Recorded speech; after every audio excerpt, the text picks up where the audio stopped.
Bakit may laman na ba? No, may good laman. evening. Ito yung mga bagong tropa na dumating.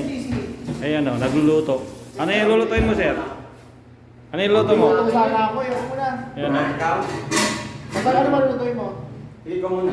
Itlog lang ako. Ito, itlog at saka... Ayun, sa kabila. Kasi buksan mo. Ayan. Tapos doon, ano yung nakasalang? Tingnan ko nga. Pusit. Ayan po, ito. Pusit. Paluto na, oh. Sarap ha. Ayan. Itlog at saka ano. Hindi pa kumulo, malapit na. Ayan ang pagkain ng Mayaman. mga mayayaman dito sa Saudi. Pusit. Pusit. Ito, mahirap. Itlog. Ito pinakamayaman to, itlog-itlog. Pero pag nagpadala sa Pilipinas, lahat ng sahod niya pinapadala. Dito naman ang ginagawa sa pagtitipid, Sardinas itlog lang. sardinas itlog lang. Pero mayaman sila sa Pilipinas. Oh, yun lang. Mayaman sa Pilipinas. Pagdating ng sahod, resibo na lang ang hawak nito. Yan. Wala naman ang wallet. Walang naman ang wallet, resibo na lang. Hindi na ako makapag-load eh. Oh. Yan ang katotohanan.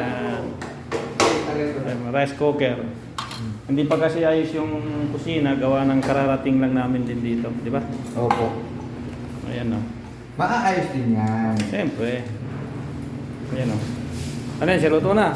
Okay. Ayan, nakaluto na ng kanin yan. Okay. Baka masunog to. Lalagyan maliit yung bitawa. Ganyan dapat. Saan? Ito. Ha? Itong pinakamasarap na luto. Isa natin ulit. Para bilhin diyang kumukulo na. Ilang minuto yan siya? Yung pitaka mo maliit. Ginamit pa doon sa ano, luto pa yung suka. Yun. Hindi siya pwedeng haluin, no? Dapat di siya inahalo. Pag nagkaya ng suka, dapat di siya haluin. Oo, sir. Naka-plastic lang yun, di ba? Oo. Naka-plastic lang yun. Yan. Baka nakasakyan po ka. So ito, yung iba naman, ayan, naglalaba. Iba nagluluto, yung iba naglalaba. Ay iba naman, ayan, nagsi-cellphone. Ayun. Karating lang nun. Kaway-kaway ka. Karating lang, galing trabaho. Tiyan mo, nagpapahinga. Parang walang nangyari, oh. Yan. So dito naman, mayroong iba, habang nagluluto sila, naglalaba. Ito meron kaming sa isang, meron silang dalawang washing machine. Ito sa bayato. Wala, isa lang pala naglalaba. Yan. Ito ang accommodation namin. Napakaganda, bagong bago. I-check na natin yung itong freezer. Check na natin kung may laman na. Parang wala pa. Tubig ang laman, oh.